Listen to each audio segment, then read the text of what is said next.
and I needed to ensure I don't get it wrong. It is imperative that I don't get it wrong as a woman or I don't get it wrong as a man. And how can you do that? Be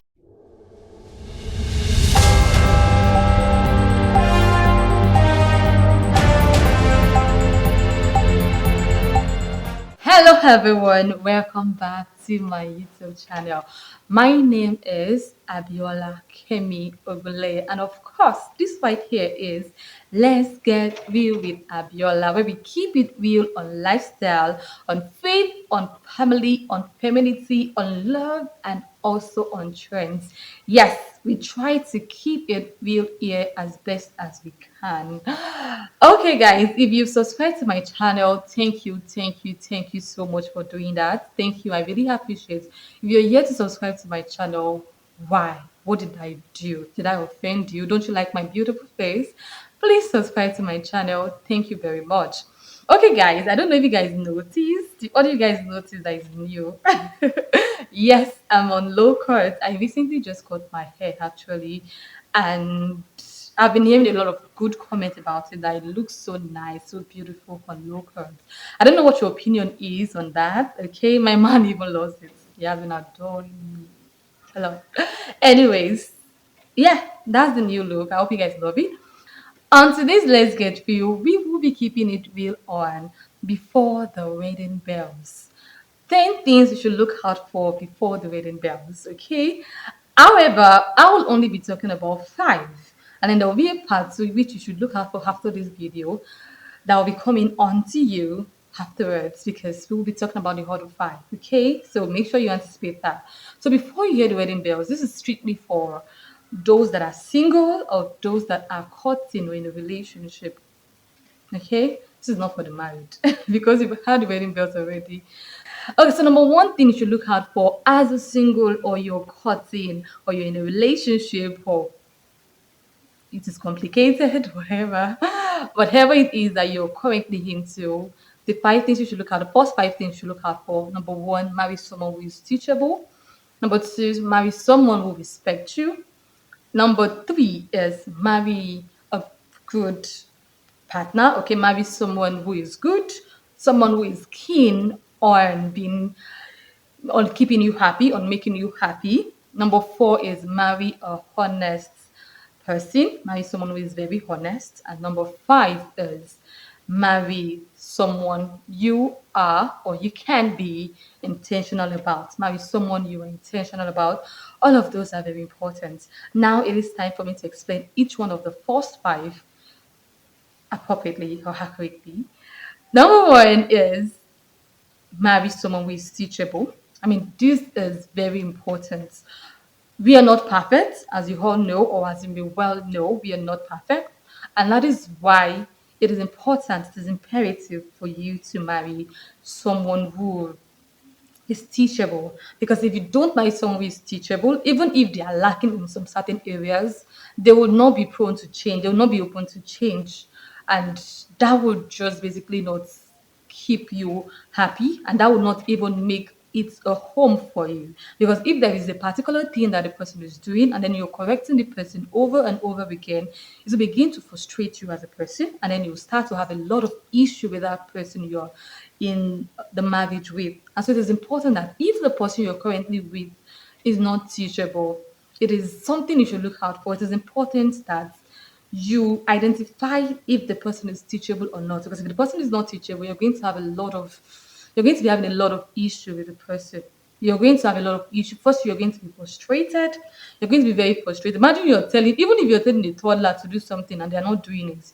Imagine how frustrated you're going to be. Now, imagine if that person is someone you have to live the rest of your life with, and the person is not teachable. For instance, now let's say the person is not neat, and the person is not trying to be neat. Okay, it is important that if there's someone that is teachable, you could easily say, okay, this is where you're lacking. This is you're not neat. I want you to be neat. And then the person will start to change because the person is teachable. But if the person is not teachable, even if you tell the person you are not neat, if you come back to that person's house again, it will still be the same way. Come back again, it will still be the same way, and you just keep getting frustrated. So to avoid frustration for the rest of your life with that person, it is important that you marry someone who is teachable. Okay. And number two is marry someone who respect you. That is very important. You don't want to marry someone who is going to probably just not be careful with his words or with her words to you. You will not be happy. How do you want to live the rest of your life with someone who could easily just insult you or make you feel belittled or make you feel less of yourself as maybe a woman or as a man? You don't want to do that for the rest of your life, okay? And so, if it is such that you're with someone who does not respect you as a person, someone who is always saying, "Oh, you're stupid," "Oh, why you lie like this," "Oh, why you dressing this way," someone who doesn't correct you with love, someone who is always disrespecting you as a person, either as a woman or as a man, you don't want to live the rest of your life with that kind of person. So it is important that you marry someone who respects you. If that person respects you, they'll be careful with their choice of words when they're trying to address you. They'll be careful with the way they regard you in the presence of their friends, in the presence of their family. They'll be careful with the way they even address you, even when you guys are alone. When you're alone with that person, they'll be very careful because they respect you. They don't want you to feel less of yourself. They don't want you to feel not welcome in their family. They will respect you in anywhere, regardless of where it is. They will respect you. Okay, so marry someone who will respect you and not someone who disrespects you, even at any, maybe the person wants to make feel like, okay, yes, I'm the man, or yes, I'm the woman of the family. No. If it is like that, you're not going to be pleased with yourself. So it is imperative that you marry someone who respects you. Number three is marry a good man. That cannot be overemphasized. You want to marry someone who is keen on making you happy. And how can you ensure that you're happy for the rest of your life? Happy with the choice you made to marry that person. It is by ensuring that the person is good. Okay? The fact that the fact is you have your need, you have your basic need as a woman or as a man, okay, and this need, the need you desire, or your need as a 10 years old is different from your need when you're 15 or when you're 20, okay, or when you're 25. And so you want to ensure that regardless of the man that you marry, even if you marry the person at the age of 22, if the man is good, it will still be good. So even when your need changes at the age of 30 or at the age of 40, because that person would always want to please you, always want to make you happy. Okay, you don't want to marry someone who frustrates your life. Okay, you don't want to marry someone who frustrates your life. You don't want to marry someone who always gives you reason to wonder, "Oh, I wish I go back to 10 years ago when I married him. I would have made a different choice, or I would have made a difference. I would have made a different attempt. So I wouldn't have accepted him in the first place if I knew it would turn out this way." You don't want to live the rest of your life lamenting, "How I wish and I know." No, that, you don't want to live your life like that. So it is imperative that you marry a good man, someone who is keen on making you happy, someone, or also marry a good woman as well, someone who is keen on making you happy, making the home a home for you. Because if a man is not good or a woman is not good, you will always be frustrated. How do you want to go home to a person that would not treat you well, that will not treat you right? Okay, that is very important. And also number four is marry a honest person. Marry someone who is honest, a partner that is honest. And how can someone be honest? It is by when the person says, "Okay, this is where I go to," from little things. That's how you know someone who is honest. Someone who tells you basically, "Okay, this is what I did today." Someone who basically tell you the truth at every time. Even when one way or the other you find out the truth, it's still balanced. Okay, it's still balanced. That is how you know someone who is honest. Because if a man is not honest or a woman is not honest, it means that they could even be lying about their intention of loving you. Okay, they could even be lying about the fact that they profess their love to you, and you don't want to do that. You don't want to live a charade. You want to live a charade as a woman or as a man. I'm very sure the answer would be no. You don't want to live your whole life to find out that the person that you're loving does not love you. The most important thing is not just to love someone, or it's not just for the person to love you, but for you to love and be loved. And how can you be loved? How can you love and be loved? It is by marrying someone who is honest. Okay, you have to ensure that the person is honest, and also make sure that you check and balance. Of course, you don't have to always be, be on guard.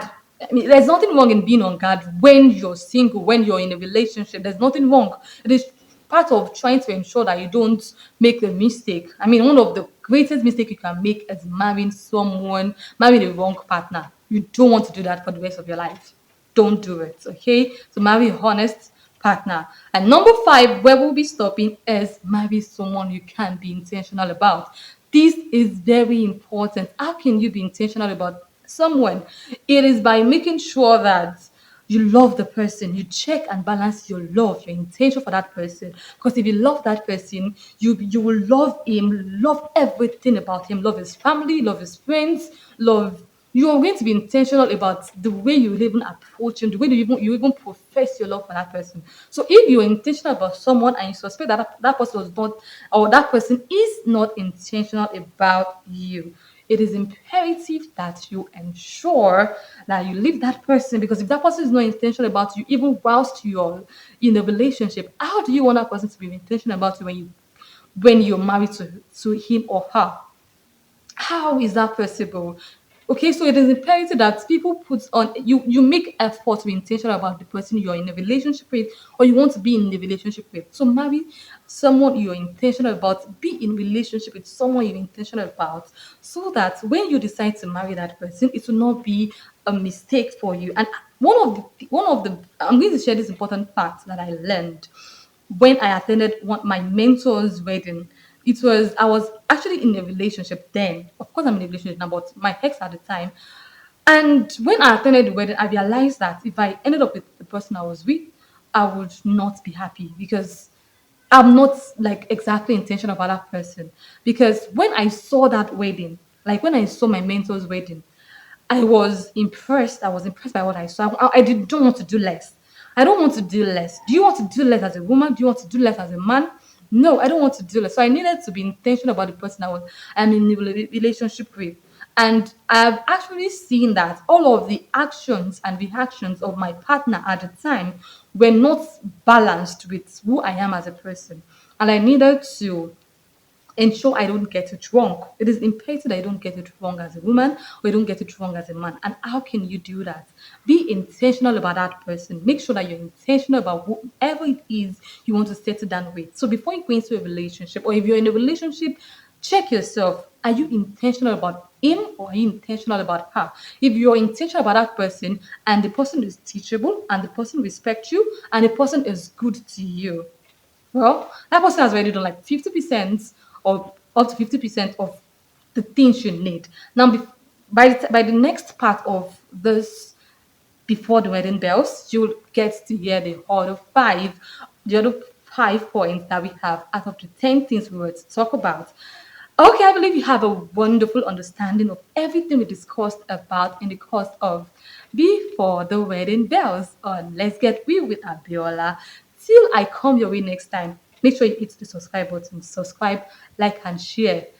Till I come your way next time, stay enlightened. Bye bye.